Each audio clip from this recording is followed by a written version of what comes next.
Jadi ketika saya mengatakan itu tidak berurusan dengan keberapaan Allah, itu saya menekankan bahwa Allah itu tidak perlu dipusingkan jumlahnya. Dia esa.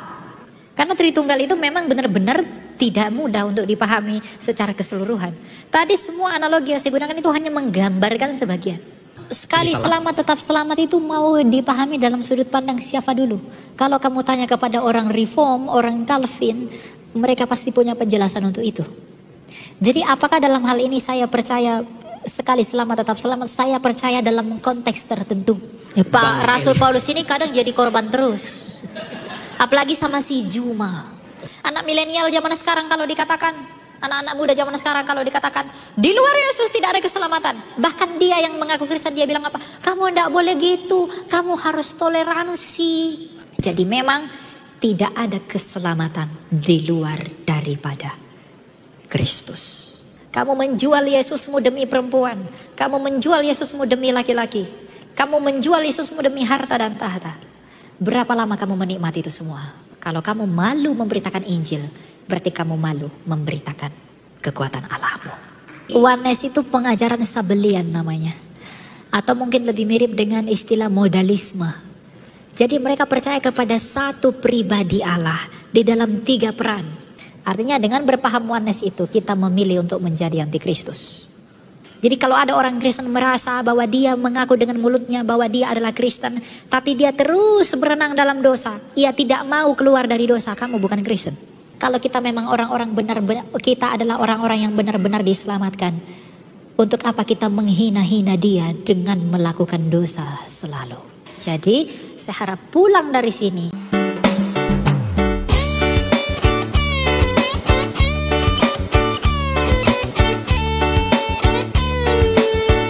Waduh, kok jadi tahu Boru ya? Mama.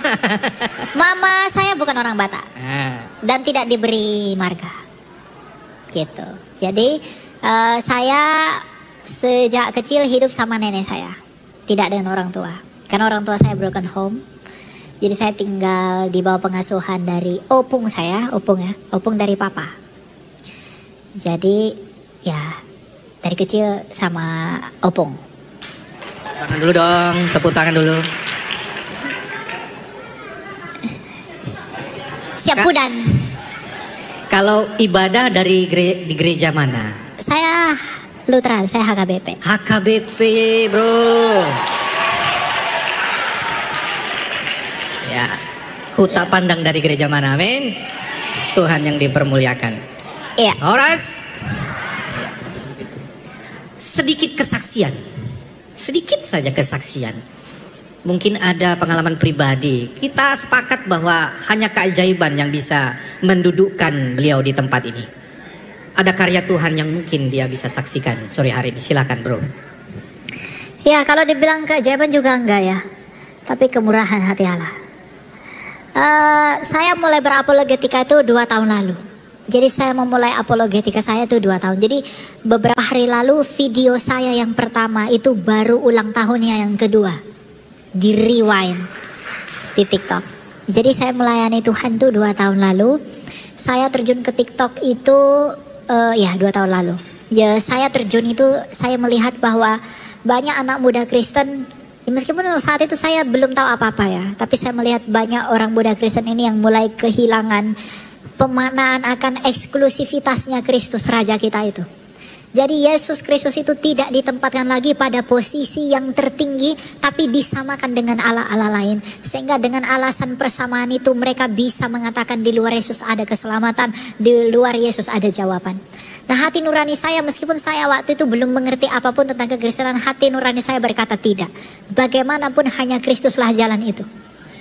Nah saya mulai pelajari, saya belajar dari beberapa apologet senior yang kemudian sampai hari ini saya tetap berapologetika ya, meskipun banyak naik turunnya ya, dalam artian ya ada pencobaan, ada apa segala macam, tapi Tuhan tuh melihat orang-orang yang mendekatkan diri kepada Dia bukan karena apa yang ada pada kita, tapi oleh karena kemurahan hatinya. Siapa yang mencari Tuhan dengan tulus, siapa yang melayani Tuhan dengan tulus, ia tidak akan memalingkan wajahnya daripada Dia. Super sekali, tepuk tangan dong buat Tuhan. Anak-anak muda, tidak ada yang mustahil bagi Tuhan. Betul. Ya, jangan malu sebagai orang muda. Orang muda sekarang itu yang harus bergerak terdepan. Kenapa? Karena anak muda ini adalah masa depan yang akan datang. Karena zaman ini sedang bertransisi. Orang muda itu harus mengerti bagaimana dan di tempat yang seperti apa Kristus itu didudukkan. Agar dengan pemahaman itu generasi kita pun tetap mengerti siapa Kristus itu. Pemahaman Kristus yang original itu harus kita miliki, yang membuat kita apapun masalah, apapun keadaan yang kita hadapi nanti, tapi kita tetap berpedoman bahwa Kristus itulah satu-satunya kekayaan dan kebanggaan orang Kristen. Di luar itu tidak ada.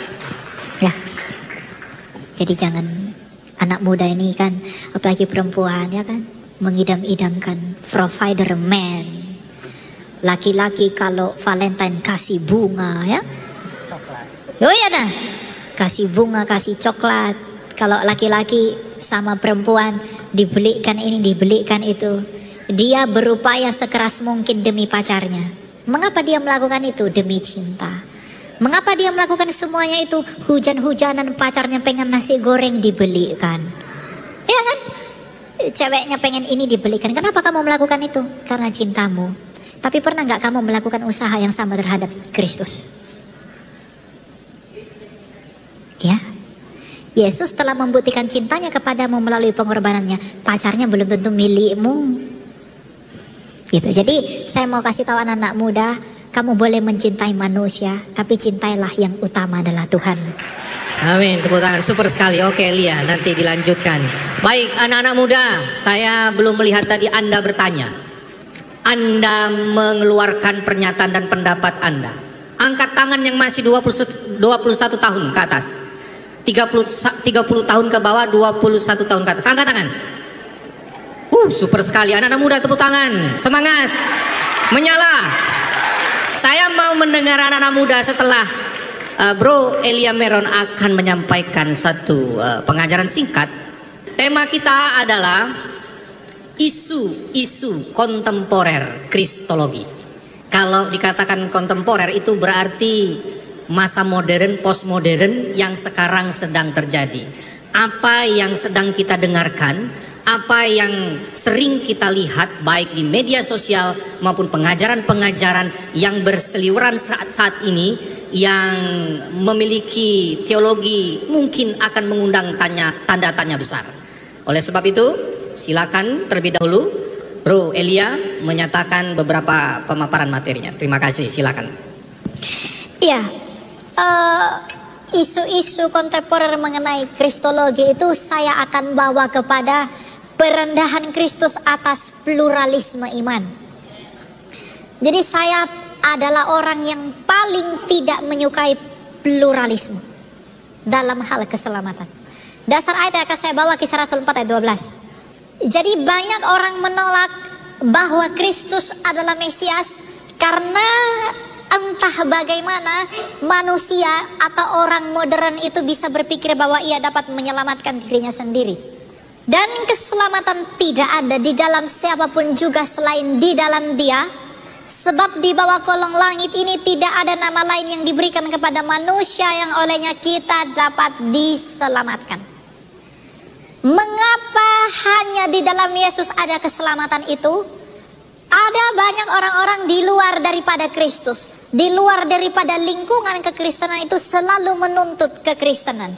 Mereka mengatakan, mengapa saya harus percaya kepada Tuhanmu untuk diselamatkan? Mengapa, apa yang menjadi alasan bahwa saya harus mengimani Yesus Kristusmu kalau saya pun bisa berbuat baik di luar dari Yesusmu? Mereka selalu mengatakan kekristenan itu merasa dirinya paling oke karena di luar mereka tidak ada keselamatan. Tidak ada keselamatan di luar Kristus. Itu bukan ungkapan Elia, itu bukan ungkapan siapapun, tapi itu adalah ungkapan kitab suci berdasarkan sabda Tuhan kita. Sabda Kristus dalam Yohanes 8 ayat 24. Karena itu tadi aku berkata kepadamu bahwa kamu akan mati dalam dosamu. Sebab jikalau kamu tidak percaya bahwa akulah Dia, kamu akan mati dalam dosamu. Kalau kita tidak percaya bahwa Kristus adalah Mesias, anak Allah yang hidup sebagaimana Petrus telah mengakuinya di Kaisarea Filipi, maka kita tidak akan memperoleh hidup. yang menjadi poin yang paling penting, alasan mengapa saya harus percaya Yesus? Apa yang menjadi argumentasi yang utama mengapa tidak ada keselamatan di luar Yesus Kristus? Apa yang menjadi batu karang yang teguh bagi kita orang Kristen untuk cukup kuat mengimani bahwa tidak ada keselamatan di luar Yesus Kristus? Karena banyak orang di dunia ini mereka berpikir bahwa aku pun bisa selamat di luar Yesus. Tidak. Alasan yang paling utama mengapa keselamatan hanya ada di dalam Yesus adalah bahwa tidak ada pribadi yang telah melakukan seperti yang Dia lakukan. Yesus Kristus adalah satu-satunya tokoh di dalam sejarah dunia yang mengenai dirinya itu sudah dinubuatkan hampir 2000 tahun. Mengenai Dia, Allah telah berfirman kepada Adam dan Hawa yang akan datang itu keturunan perempuan, yang akan meremukkan kepala ular dan ular akan meremukkan tumitnya. Mengenai Yesus, Tuhan telah berfirman kepada Musa bahwa akan ada yang seperti Musa nanti sebagai penolong, sebagai Mesias. Mengenai Yesus, Tuhan sudah berfirman kepada Daud bahwa nantinya raja yang akan datang itu akan berseru Eli Eli lama sabachthani ketika tangan dan kakinya dipaku. 1000 tahun sebelum Yesus lahir. 750 tahun sebelum Yesus lahir, ia telah mengatakan kepada Mika bahwa Sion akan bersorak-sorai karena ia akan datang dari Bethlehem. Kepada Mika ratusan tahun pun ia sudah mengatakan dia akan lahir di kandang domba. Dan masalahnya semua nubuatan yang berdiri ratusan tahun ini, ribuan tahun ini, hanya digenapi oleh satu orang aja, yang bernama Yesus Kristus dari Nazaret itu. Nah, ketika dia sudah menggenapi itu semuanya, apa yang menjadi inti dari penggenapan itu? Apa yang menjadi akibat dari penggenapan itu? Yesaya 750 tahun sebelum Yesus lahir, Yesaya mengatakan apa? Segala kejahatan kita ditimpakan kepadanya, yang oleh bilur-bilurnya kita menjadi sembuh. Jadi semua digenapi oleh Yesus Kristus itu tujuannya adalah agar oleh bilur-bilurnya itu kita menjadi sembuh. Nah, mengapa kita harus menjadi sembuh? Karena kita memang sakit. Apa sakit manusia? Dosa. Kalau ada orang tidak percaya dosa, dia bodoh. Kenapa? Bukti bahwa dosa itu ada. Bukti bahwa semua orang berdosa adalah semua orang telah mati dan akan mati. Kalau semua orang telah mati dan akan mati, lihatlah ke belakang. Ada enggak orang yang telah bisa menyelamatkan dirinya dari kematian? Tidak ada. Tapi ada kabar baik bagi dunia.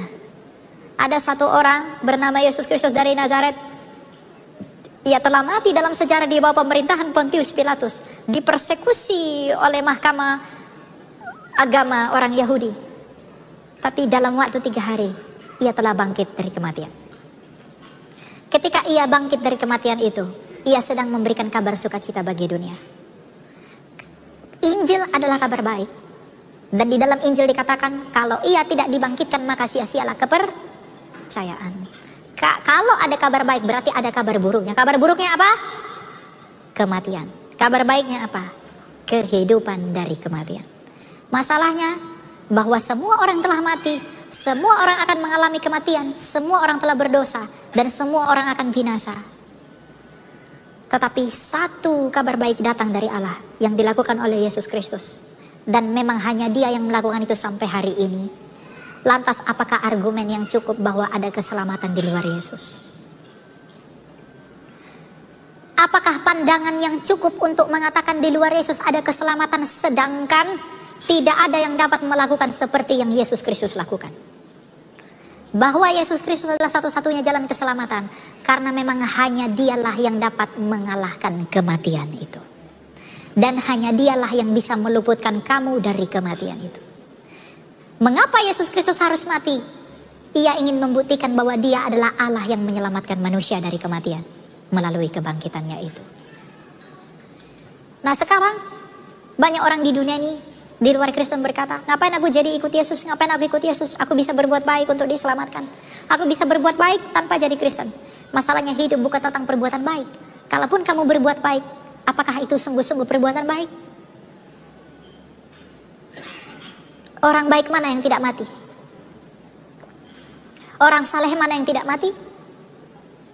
Jadi kalau ada orang berpikir dengan sombong bahwa perbuatan baiknya itu bisa menyelamatkan dia, di manakah orang baik yang belum mati? Di manakah orang baik yang tidak mati? Sebaik-baiknya orang, ia akan membusuk dan masuk ke dalam tanah. Artinya apa? Perbuatan baikmu itu pun dinodai oleh dosamu. Perbuatan baikmu itu pun tidaklah perbuatan baik di luar Kristus. Nah, pemikiran inilah yang mulai menjamur dan meracuni anak-anak muda di zaman sekarang dengan alasan toleransi, dengan alasan mari hidup berdamai.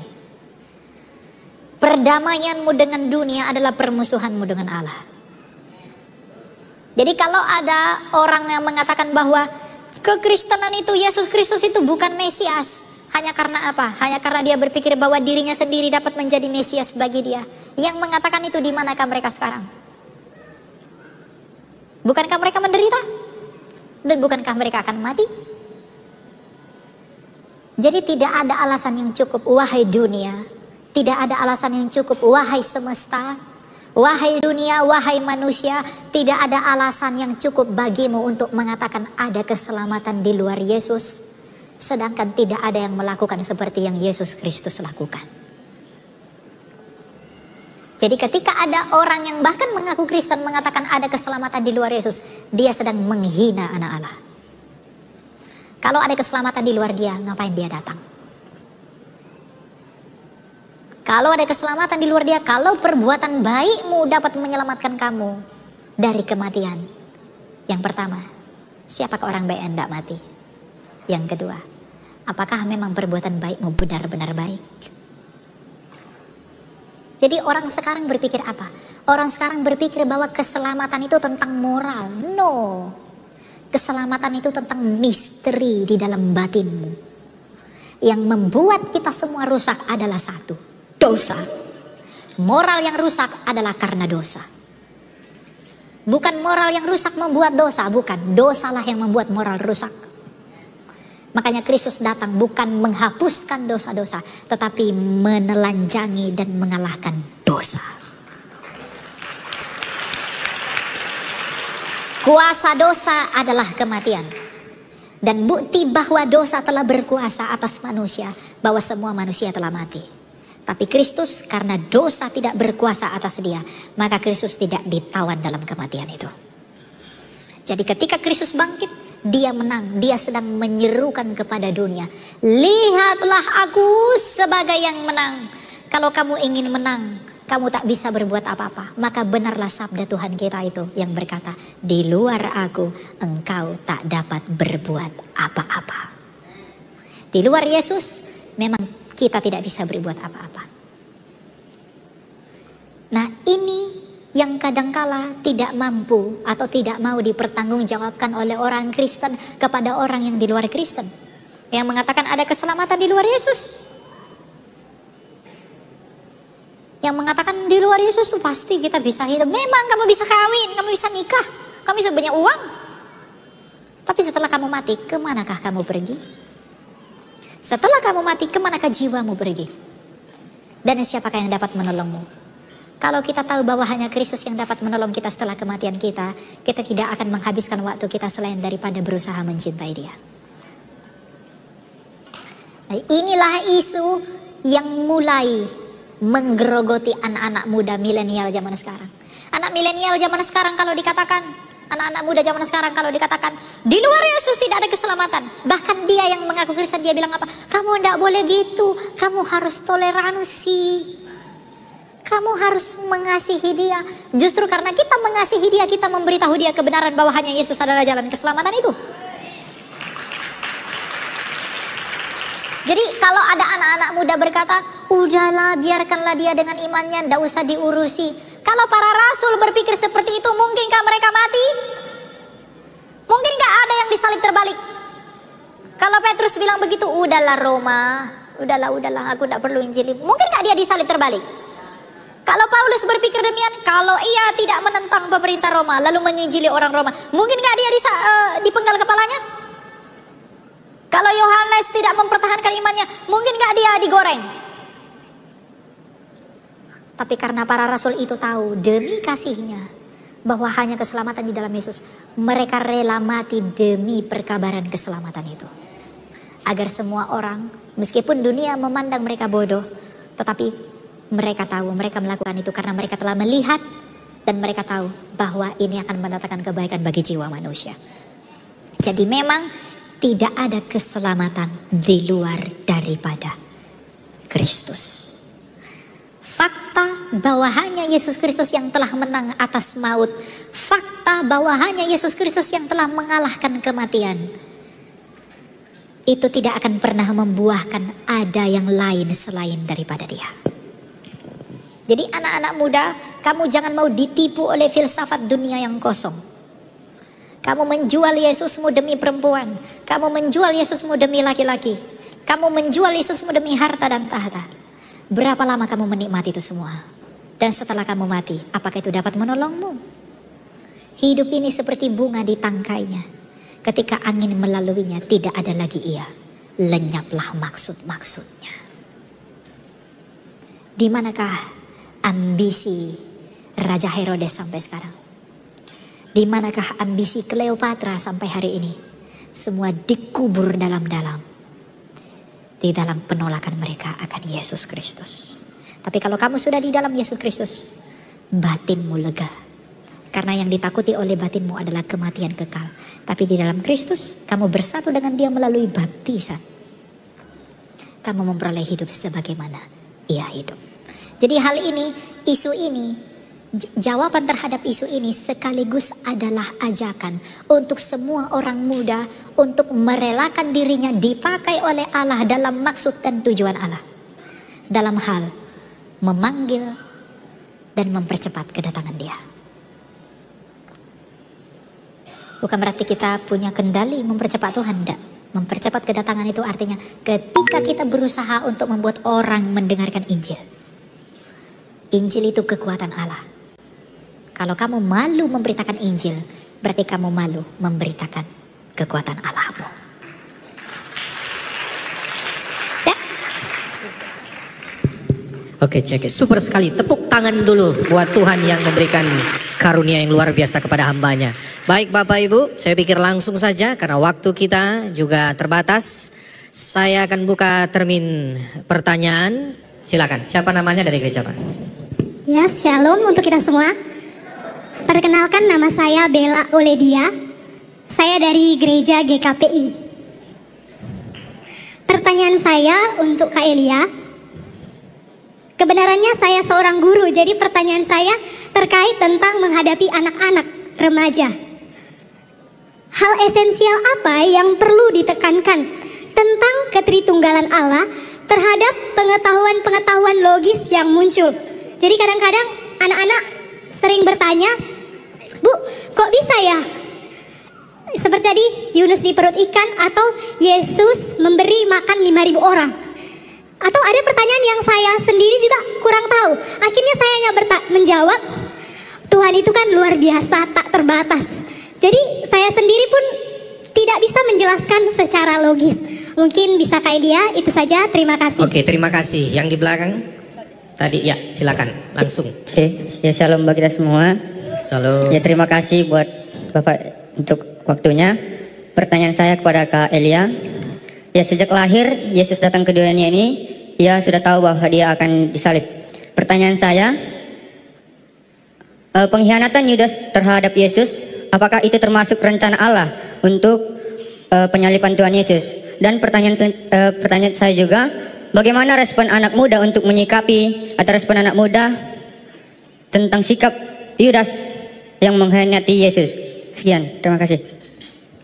Silakan selanjutnya tadi dari mana tadi? Oh, sebelah sini. Yang Putri, ya. Shalom, nama Shalom. saya Michelle. Pertanyaan saya ini tertera dari ayat Yohanes 14 ayat 28. Apa maksud Yesus dalam ayat ini? Karena Kak Elia berkata tadi, Yesus adalah firman yang di dalam Allah dan tidak ada keselamatan selain melalui Kristus. Tapi mengapa Yesus sendiri di sini berkata, sebab Bapa lebih besar daripada aku? Bukankah Ia pada hakikatnya setara dengan Allah? Oke, terima kasih, itu saja. Super sekali. Baik. Sebelah 1, 2, 3. Oke, di sini tadi. 1, ibu-ibu baju putih tadi. Iya. Silakan. Yang angkat tangan ibu-ibu, yang bertanya bapak-bapak. Karena istri saya enggak ini ngomongnya Pak. Begitu, pakai juru bicara gitu. Oke, no problem. Silakan Pak, mewakili ya. Ya, Nanti mewakili. ke surga jangan mewakili Pak ya. Siap. Masing-masing pribadi. Oke, silakan Pak. Oke, saya mau bertanya. Mungkin Bang Elia sudah pernah mendengar tentang pengajaran sekali selamat tetap selamat.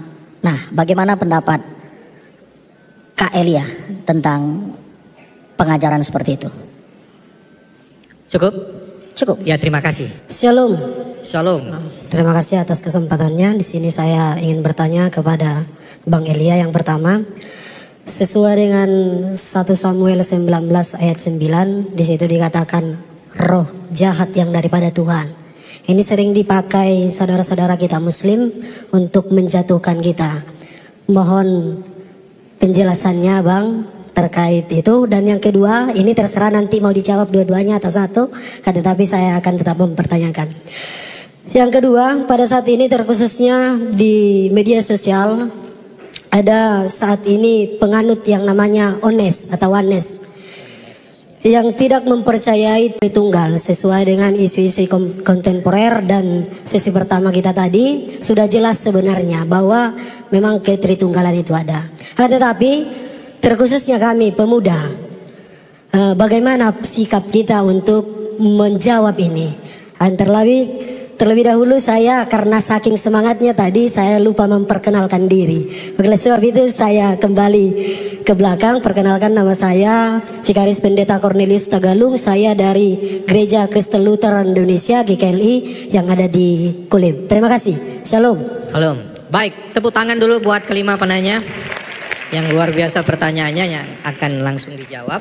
Yang pertama, ini anak-anak remaja sering ya bertanya kepada ibu gurunya, kan begitu kan?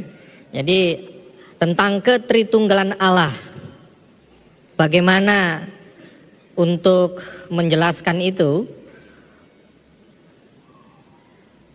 dalam pengetahuan yang logis? Ya memang Tritunggal itu nggak logis.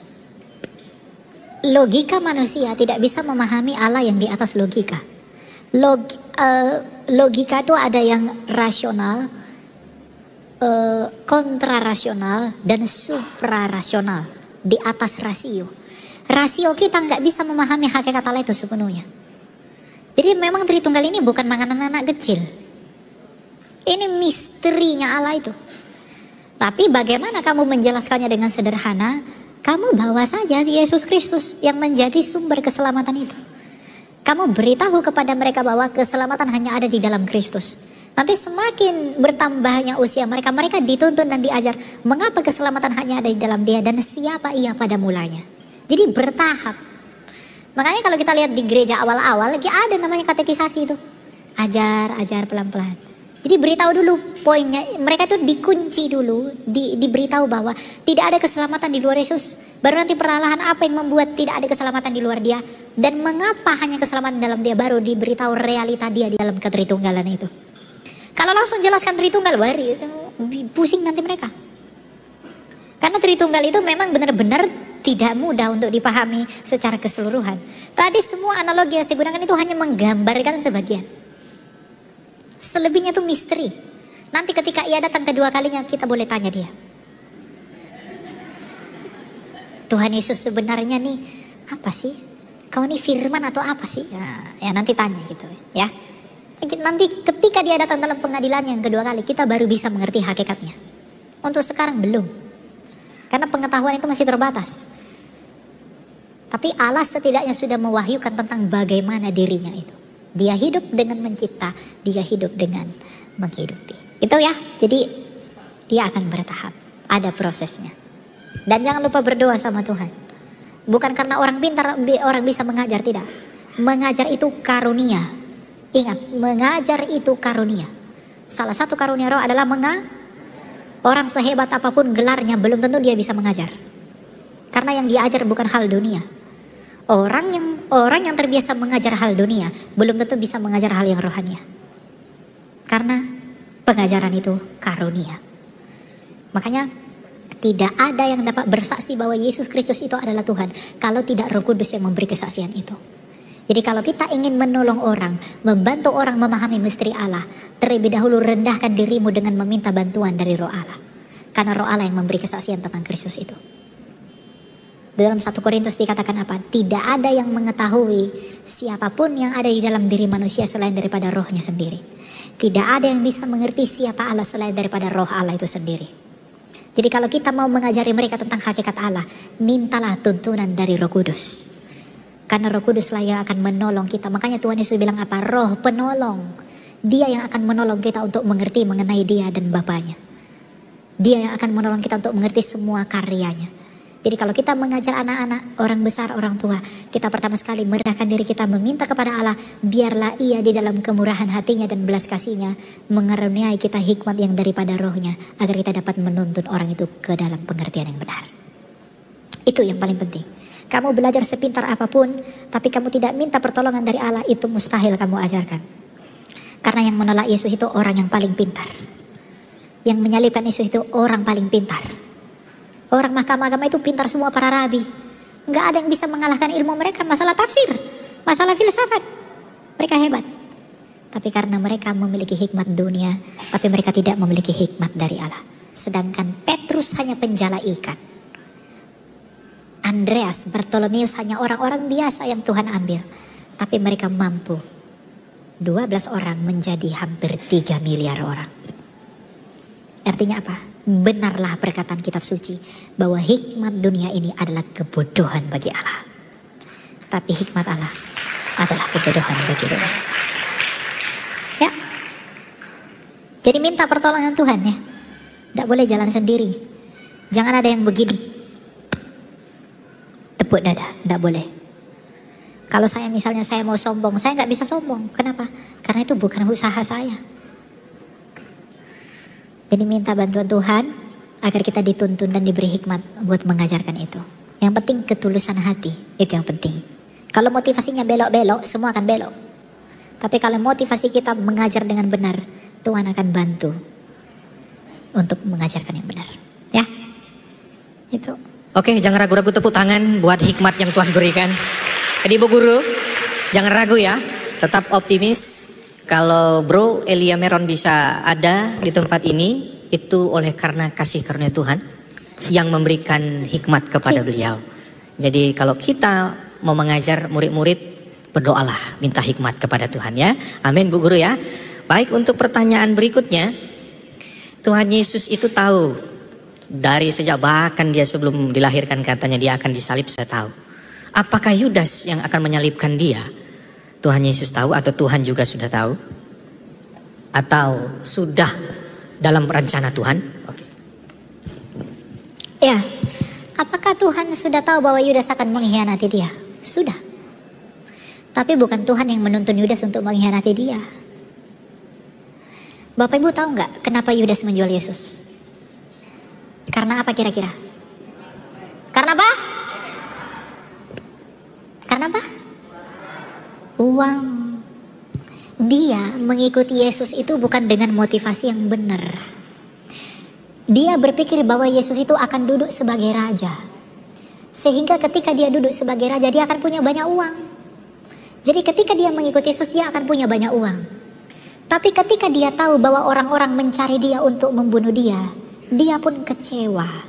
Daripada ia tidak mendapat uang, lebih baik kujual dia demi 30 keping perak.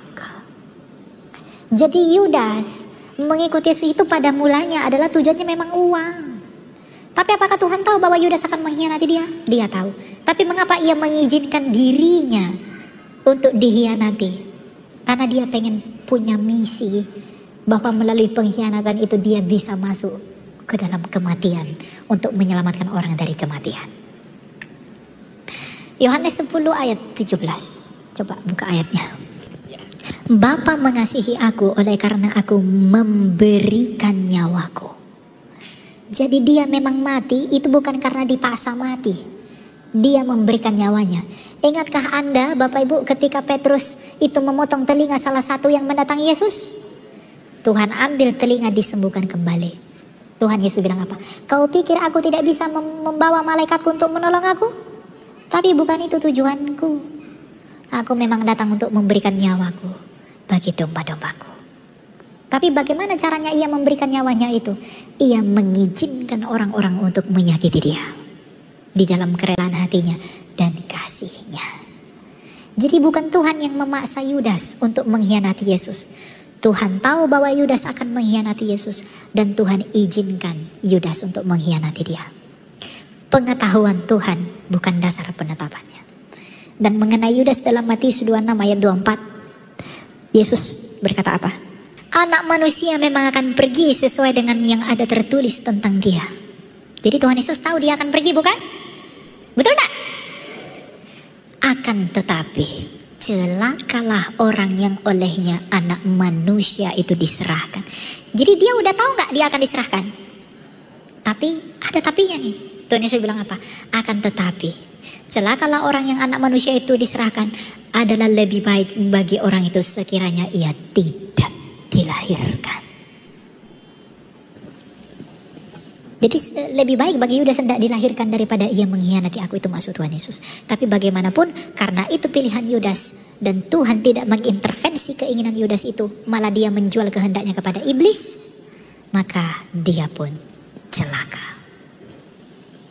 Jadi apakah Yudas mengkhianati Yesus sudah dalam rencana Tuhan? Itu ada dalam rencananya, tapi bukan dia yang memaksa Yudas untuk mengkhianatinya. Dia tahu bahwa di depan ada yang mengkhianati dia, tapi dia tetap izinkan itu terjadi. Tuhan tahu manusia akan jatuh ke dalam dosa, tapi bukan Tuhan yang memaksa manusia itu jatuh ke dalam dosa. Karena kita punya kehendak bebas. Gitu ya. Oke. Terima kasih. Dalam Yohanes pasal 14 ayat 28, ayat ini sepertinya kontradiksi dengan pernyataan Kristus sendiri. Kamu telah mendengar bahwa aku telah berkata kepadamu, aku pergi tetapi aku datang kembali kepadamu. Sekiranya kamu mengasihi aku, kamu tentu akan bersuka cita karena aku. Dan seterusnya apa ya? Aku pergi kepada Bapakku sebab Bapa lebih besar daripada aku. Nah, ketika Tuhan Yesus mengatakan Bapa lebih besar daripada aku, apakah artinya dia lebih rendah daripada Bapa? Tidak. Karena konteks ayat ini tentang pengutusan Roh Kudus. Yesus menjanjikan penolong. Dan penolong itu keluar dari sumbernya, yaitu Bapa. Dan ingat, yang mengosongkan dirinya dan merendahkan dirinya menjadi manusia itu siapa? Firman Allah. Makanya dikatakan dalam Filipi, yang walaupun dalam rupa Allah, ia tidak menganggap kesetaraan dengan Allah. Kalau ia tidak menganggap setara, artinya dia setara. Nah, dalam keadaannya ia tidak menganggap setara dengan Bapanya, maka Yesus berkata, Bapa lebih besar daripada aku. Itu maksudnya. Karena yang berinkarnasi adalah firman. Dan ketika firman itu berinkarnasi, dikatakan ia mengosongkan dirinya dan tidak menganggap kesetaraan dengan Allah. Yang walaupun dalam rupa Allah, ia tidak menganggap kesetaraan dengan Allah. Berarti dia memang setara, tapi dia merendahkan dirinya. Dan pada saat yang sama ketika merendahkan dirinya, dia seolah-olah lebih rendah daripada Bapa. Tapi dia kelihatan lebih rendah pun karena apa? Dia yang merendahkan dirinya. Jadi apakah Yesus lebih rendah dari Bapa dengan ayat itu? Tidak. Karena itu tentang yang pertama, Tuhan Yesus menjanjikan penolong yang keluar dari Bapa. Yang kedua, karena firmanlah yang menjadi manusia dengan merendahkan dirinya, bukan sang Bapa. Gitu, ya. Terima kasih. Jadi tidak ada kontradiksi dalam ayat ini. Oh, enggak. Dan satu statement yang mengatakan bahwa ini orang Kristen ini suka mengucapkan ini. Sekali selamat, tetap selamat walaupun bikin dosa banyak-banyak. Sekali selamat, tetap selamat. Bagaimana? Apakah sekali selamat, tetap selamat itu mau dipahami dalam sudut pandang siapa dulu? Kalau kamu tanya kepada orang Reform, orang Calvin, mereka pasti punya penjelasan untuk itu. Jadi apakah dalam hal ini saya percaya sekali selamat, tetap selamat? Saya percaya dalam konteks tertentu. Ada memang yang Tuhan pilih, tapi tidak semua demikian. Jadi kalau ada orang berpikir bahwa saya udah Kristen, saya tetap selamat meskipun saya bebas berbuat dosa, artinya kamu dengan mengatakan itu kamu bukanlah seorang Kristen. Orang yang mengaku dirinya Kristen tidak akan pernah mengatakan, ya oke, kalau begitu aku bebas berbuat dosa. Karena ketika orang menjadi Kristen, ada Roh Kudus di dalam dirinya, di mana buah dari Roh Kudus itu dia menaruh kejijikan terhadap dosa. Roh Kudus itu memurnikan dan menguduskan ia, sehingga orang yang dimurnikan Roh Kudus itu ingin keluar dari dosa, bukan ingin terus di dalam dosa. Jadi kalau ada orang Kristen merasa bahwa dia mengaku dengan mulutnya bahwa dia adalah Kristen, tapi dia terus berenang dalam dosa, ia tidak mau keluar dari dosa, kamu bukan Kristen. Karena bukti kamu Kristen adalah ada Roh Kudus di dalam kamu. Dan bukti bahwa Roh Kudus di dalam kamu, kamu tidak suka terhadap dosa.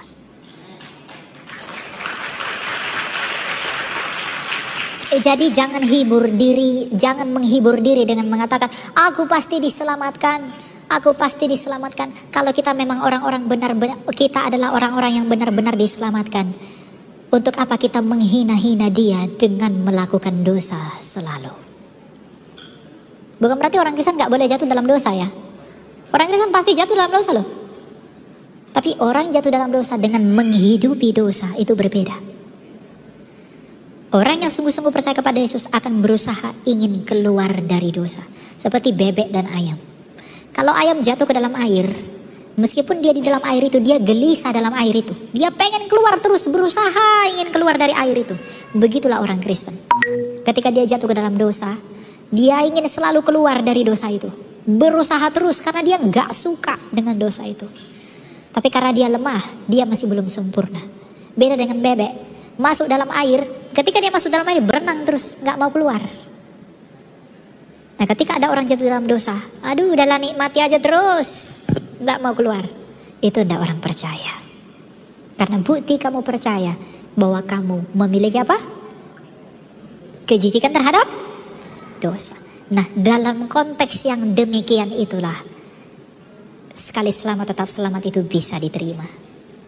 Tapi kalau dalam pengertian sekali selamat tetap selamat, lalu itu kamu jadikan menjadi alasan bebas berbuat dosa, hidup terus, tidak boleh.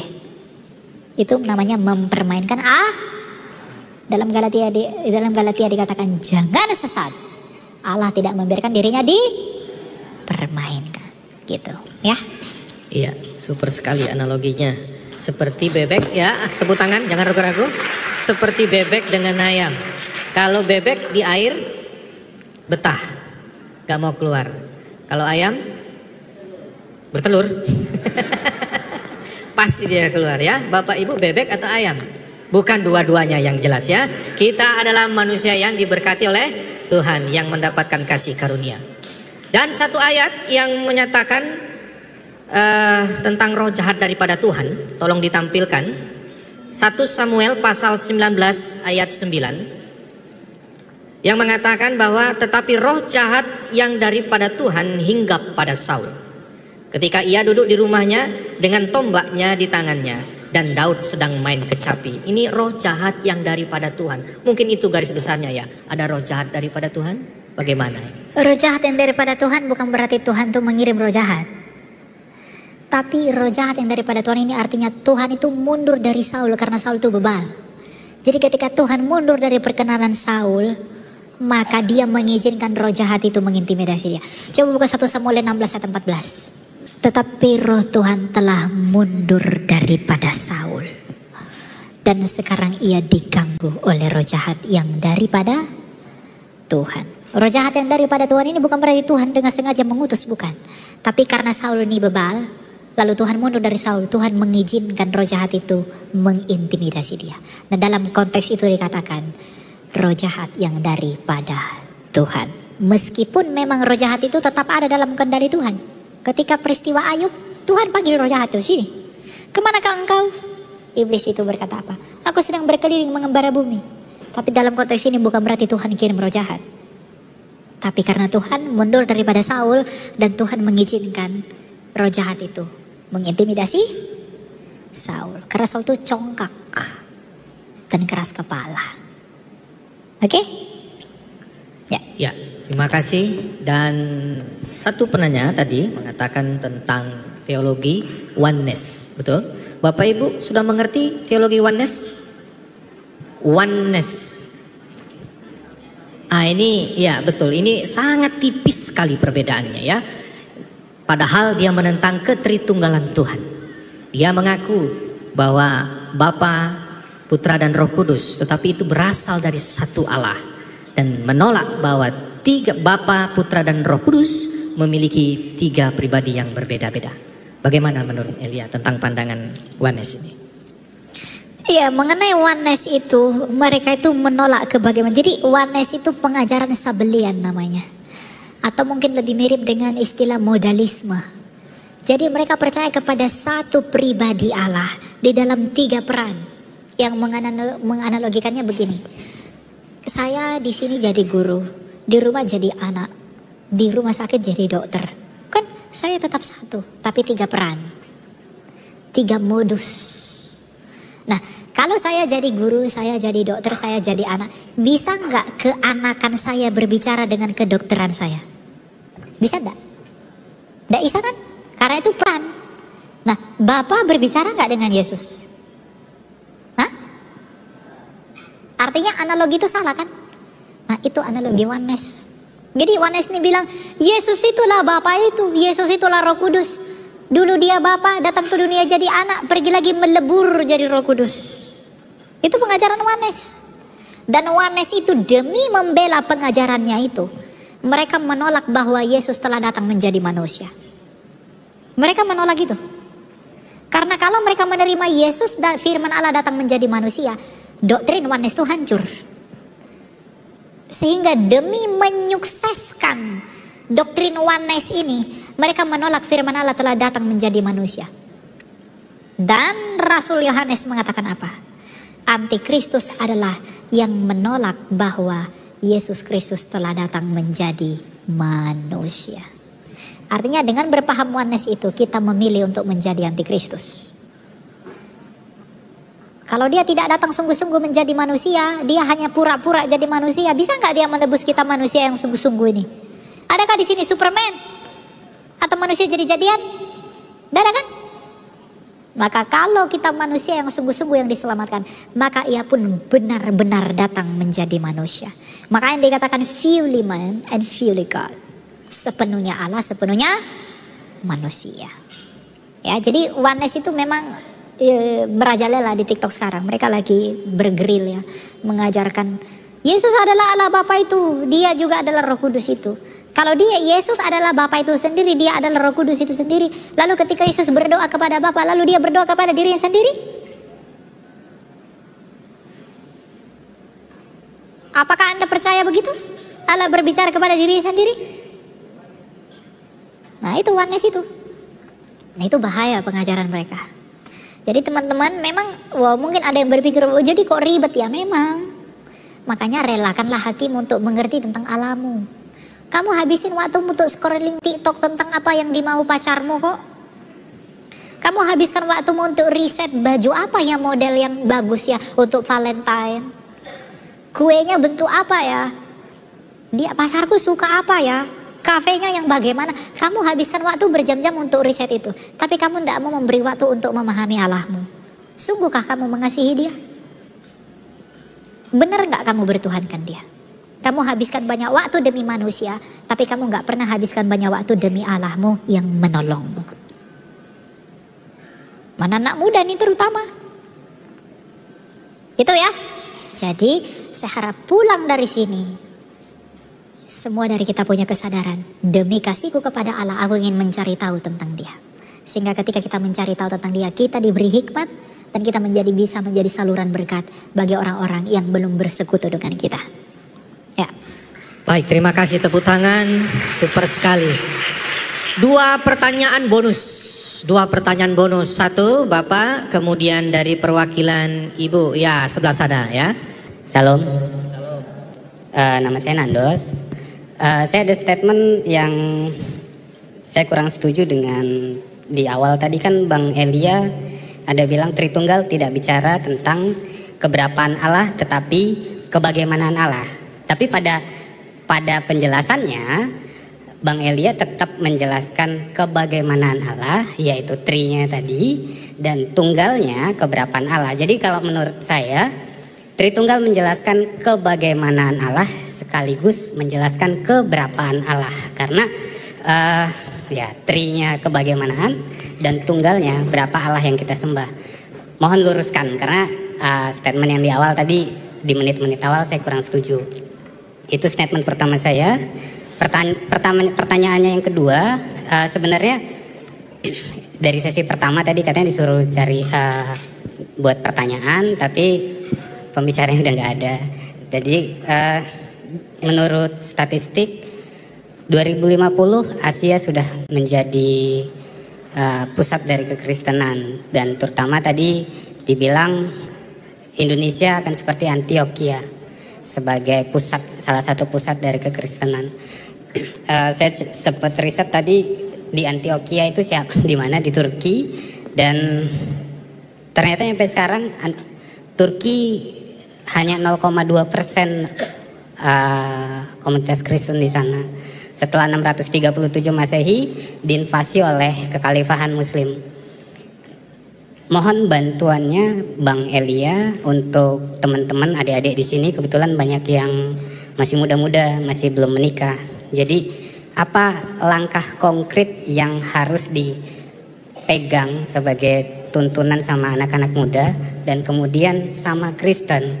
Jangan seperti kita benar-benar jadi kota Antioquia yang naik, kemudian datang invasi dari dunia, habis begitu aja. Sampai sekarang 2025, 1400 tahun kemudian iman kekristenan tidak tumbuh lagi di sana. Jangan sampai pelayanan, WL dan sebagainya, begitu ketemu abang-abang ganteng provider tadi, ya hilang aja gitu, seolah-olah nggak pernah ada pelayanan, nggak pernah kenal Tuhan. Dengan gampangnya ngelepas. Pasti ada yang salah kalau menurut saya ya dari treatment pemimpin-pemimpin gereja waktu di zaman Antioquia. Boleh bantu. Mudah-mudahan dipahami pertanyaan saya. Terima kasih. Oke, terima kasih. Shalom Kak Elia. Ya, saya perkenalkan, nama saya Nita. Saya dari Gereja Isa Al-Masih. Ya, sebenarnya tadi saya mau kasih 2 pertanyaan, cuman sudah dibatasi. Tapi nggak apa-apa. Yang menjadi pertanyaan saya tadi di awal, sebenarnya saya sudah mau bertanya di sesi pertama, hanya tidak diberi kesempatan. Ya, dalam kekristenan, apakah itu firman Allah? Sebab ada tuduhan yang mengatakan bahwa kapan Yesus berfirman, begitu ya? Karena yang tertulis kebanyakan itu adalah tulisan-tulisan dari Rasul Paulus, begitu ya. Jadi sebenarnya dalam kekristenan itu firman Allah itu apa, begitu? Tolong dijelaskan. Dan satu lagi, tolong jelaskan juga ayat-ayat yang menunjukkan tentang kemahakuasaan Yesus. Kalau tadi kita sudah membahas tentang keilahian Yesus dalam Tritunggal, karena ada tuduhan yang mengatakan, apalagi sekarang ini ya dari seberang kita tahu banyak tuduhan yang mengatakan bahwa Kristen itu menyembah manusia, begitu ya. Jadi banyak orang Kristen yang malu kalau dikatakan seperti itu. Jadi tolong dijelaskan supaya tidak menjadi jebakan gitu, terlebih lagi bagi anak-anak muda yang masih buta ya tentang kemahakuasaan Yesus, supaya nanti ketika dikatakan kalian menyembah manusia tidak lagi menjadi malu tetapi semakin percaya diri. Itu saja yang menjadi pertanyaan saya. Terima kasih. Shalom. Terima kasih, shalom. Baik, langsung saja di penanya pertama tadi. Bro Elia hanya menjelaskan tentang kebagaimanaan Yesus, tidak menjelaskan keberapaan Yesus. Allah. Keberapaan Allah, bukan? Ya, keberapaan Allah, tetapi hanya kebagaimanaan Allah. Ya, untuk itu saya mengerti ya. Jadi ketika saya mengatakan itu tidak berurusan dengan keberapaan Allah, itu saya menekankan bahwa Allah itu tidak perlu dipusingkan jumlahnya. Dia esa. Jadi ketika saya mengatakan bahwa itu tidak berurusan dengan keberapaan Allah, itu saya menekankan bahwa Allah itu mutlak esa. Makanya saya katakan di awal, perjanjian lama mengatakan dia esa, perjanjian baru mengatakan dia esa, konsili pun mengatakan dia esa. Tapi kan Trinitas ini kan sering dituduhkan berkaitan dengan jumlah Tuhan itu kan. Tuhanmu kok 3, Tuhanmu kok begini, Tuhanmu kok begini. Sehingga saya menjelaskan itu, bahwa Tritunggal itu tidak berbicara tentang jumlah-jumlah yang kamu bilang itu. Tapi tentang kebagaimanaan dia yang esa itu secara mutlak kami mengatakan dia tetap esa. Tapi bagaimana keesaannya itu dijelaskan dengan Tritunggal itu. Itu penekanan yang saya lakukan di situ, ya. Nah, kemudian yang kedua tadi mengenai Antioquia, apakah itu mungkin bisa terjadi? Bisa. Karena ada tertulis yang terdahulu akan menjadi yang terkemudian akan menjadi yang. Jadi apakah mustahil bagi Indonesia untuk menjadi negara Kristen terbesar? Tidak. Tangan dong. Justru kita harus mengambil bagian untuk mewujudkan itu. Ya. Jadi berdoalah kepada Tuhan agar Indonesia ini dilawat oleh Allah. Barat itu sudah mulai merosok, teman-teman. Saatnya kebangkitan di timur. Barat itu dulu udah kekristenannya udah kuat sekali. Sekarang mereka mulai meninggalkan Tuhan dan Barat pun mulai hancur. Sekarang mulai timur, China, Korea, Hong Kong, ya negara-negara yang di timur itu mulai bangkit kekristenannya. Indonesia salah satunya. Ya, jadi kita harus menggunakan Indonesia sebagai teladan kekristenan dunia ini. Ya. Jadi kalau kita jangan hanya bilang amin, ambil bagian di dalam. Tepuk tangan dong, ambil bagian ya. Ya gitu ya. Only, ya. Ambil bagian agar cita-cita kita Indonesia seperti Antioquia bisa diwujudkan. Ya. Bisa aja nanti Konstantinopel dikembalikan lagi kepada gereja. Konstantinopel kan direbut sama Kesultanan Ottoman. Itu sudah jatuh kan? Apakah mustahil bagi Allah untuk mengembalikan Hagia Sophia kepada kekristenan? Tidak. Hagia Sophia itu adalah gereja terbesar di zaman dulu. Nah sampai sekarang, ya tahulah umat sebelah itu tidak bisa menghapus lukisan Yesus Sang Pantokrator di atas gereja itu. Mereka saking nggak bisa hapus, hanya ditutupi dengan gorden. Artinya apa? Kemungkinan Kristus akan kembalikan gereja itu kepada kita kembali. Amin. Jadi berdoalah kepada Tuhan untuk hal, jangan berdoa hanya untuk orang lain, tapi ambil bagian. Itu yang terpenting. Ada orang nggak kenal Kristus kamu diamkan, kamu cuma mimpi, nggak lakukan. Ya ambil bagian, kuat di dalam kasih, kuat dalam iman, kuat dalam pengharapan. Dengan demikian kamu berbuat baik. Ya. Yang terakhir, ya pertanyaannya, dalam kekristenan firman Allah itu adalah apa? Kapan Yesus berfirman? Karena kebanyakan di dalam Alkitab yang mungkin ibu itu baca tadi, ini Rasul Paulus yang banyak menulisnya. Ya, coba. Pak Rasul Paulus ini kadang jadi korban terus. Apalagi sama si Juma. Oh yang kitab itu yang tulis Paulus. Ya padahal Paulus itu diakui oleh Petrus, diakui oleh Barnabas, yang adalah murid Yesus. Diakui oleh siapa yang membaptiskan Paulus? Ananias. Kalau Tuhan tidak menemui Ananias, tidak mungkin Ananias membaptiskan Paulus. Tapi karena Tuhan menemui Ananias, nanti Saulus akan datang ke rumahmu, baptis dia ya.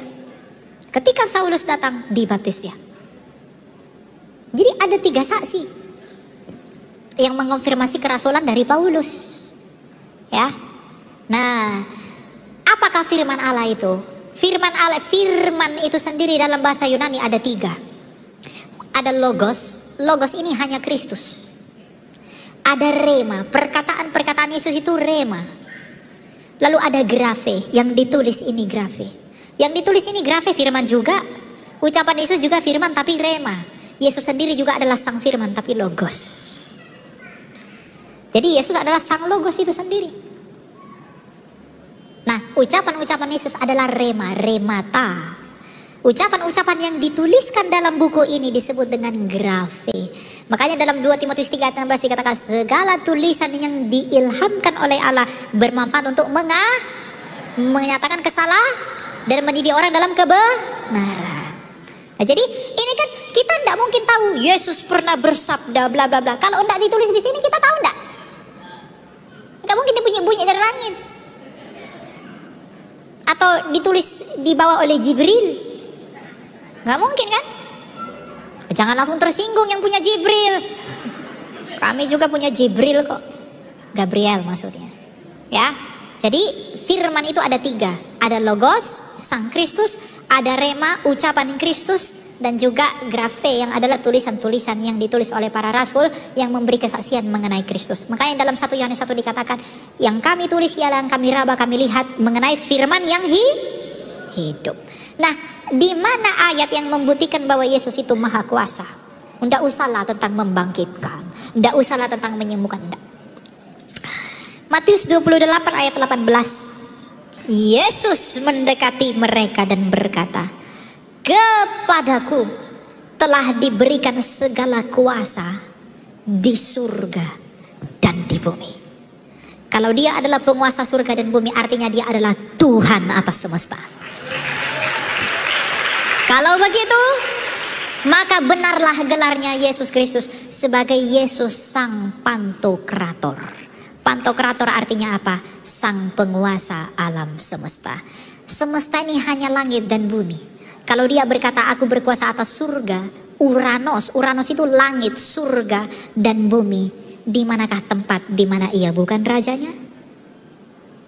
Jadi Kristus adalah Tuhan, bukan hanya Tuhan di dalam dirimu, tapi dia adalah Tuhan atas surga dan bumi. Oleh karena itu, berlututlah di hadapan Tuhanmu. Beri. Amin. Beri kemuliaan bagi nama Tuhan. Baik Bapak Ibu, waktu jualah yang memisahkan kita. Jadi Yesus tetap adalah Tuhan dan Juru Selamat kita. Bukan saja di bumi ini, tapi di surga. Teologi boleh berseliweran di mana-mana, tapi tetap setia dengan iman saudara. Nah Bapak Ibu Saudara dikasih oleh Tuhan, saya tadi terkagum-kagum dari awal menyambut beliau di rumah makan atau di ruang makan maksud saya. Melihat bro, anak dan juga saudara ini yang dibawanya, yang mungkin saat ini anak muda mungkin tidak mau bawa itu lagi. Alkitab di depan sini. Tetap setia. Ketika mengajar, ketika menyampaikan Yesus Kristus yang adalah Tuhan dan Juru Selamat, dia buka Alkitab. Tetap konsisten dengan Alkitab. Tepuk tangan dong. Walaupun zaman semakin modern, tetapi tetap setia dengan imannya. Saya persilakan closing statement terakhir. Ya, saya bersyukur di dalam belas kasih Tuhan kita dapat bertemu pada hari ini. Saya tidak menyangka akan ada orang sebanyak ini. Saya hanya, ke Pekanbaru ya udahlah. Ya, tapi tidak ada yang kebetulan. Saya hanya mau menyampaikan dari semua penjabaran saya. Jika kamu yang terlihat hebat dalam pelayananmu, maka itu bukan pelayanan. Harus Yesus Kristuslah yang terlihat. Amin. Jadi, dimanapun dan apapun pelayanan kalian, saya tidak merendahkan itu. Tidak semua orang dipanggil harus berdiri di sini. Karena siapa yang akan peduli orang yang di balik pintu di sana? Semua orang punya pelayanannya masing-masing, tapi layanilah Allah. Bukan untuk meninggikan dirimu dan menunjukkan siapa kamu, tetapi demi menunjukkan bahwa Kristus itulah yang begitu hebat atas segala hal. Dan agar itu ada, bentuklah cintamu dan kebanggaanmu kepada dia. Karena bagaimanapun, orang tua, orang muda, orang kaya, orang miskin, hamba maupun tuan, bagaimanapun semuanya itu hanya dapat ditolong oleh satu pribadi yang bernama Yesus Kristus itu. Jadi saran saya, dan saya berharap dan saya berdoa kepada Bapak Ibu, tapi jangan lupa doakan saya. Saya bukan orang yang hebat, saya bukan orang yang gimana-gimana. Saya berdiri di sini bukan karena saya lebih pintar dari Anda, tapi hanya karena Tuhan memberi belas kasih-Nya saya punya kesempatan di sini. Kita semua sama di hadapan Allah, saling mendoakan, saling membangun. Saya juga adalah orang yang masih berdosa, dan kamu pun juga orang yang berdosa. Tidak ada yang lebih spesial di mata Allah. Tapi kalau kita sama-sama berjuang untuk menghidupi apa yang telah Ia perkenankan kepada kita yang menjadi milik kita sejak semula, dan tetap setia di dalam, kita akan menemukan mahkota kehidupan kita. Karena yang sulit menjadi Kristen itu bukan tentang kemampuanmu berbuat, tapi kemampuanmu untuk setia. Doakan saya agar saya setia dalam Tuhan. Dan saya juga berdoa agar kita semuanya diingat oleh Tuhan apabila ia kembali dalam kerajaan. Puji nama Tuhan. Terima kasih. Saya mohon maaf apabila ada kesalahan dan tutur kata saya yang kurang berkenan. Sore ini saya harus kembali ke Jakarta dan kita akan bertemu lagi dalam kesempatan berikutnya. Tuhan berkati. Baik, Bapak Ibu indikasi Tuhan, sebelum panitia mengambil sesi berikutnya, saya menutup dengan pantun. Minum kopi di Hotel La Bersa, enak rasanya diminum bersama-sama. Sekian dulu seminar kita. Semoga Tuhan memberkati kita semua. Saya Yohanes Sukardi.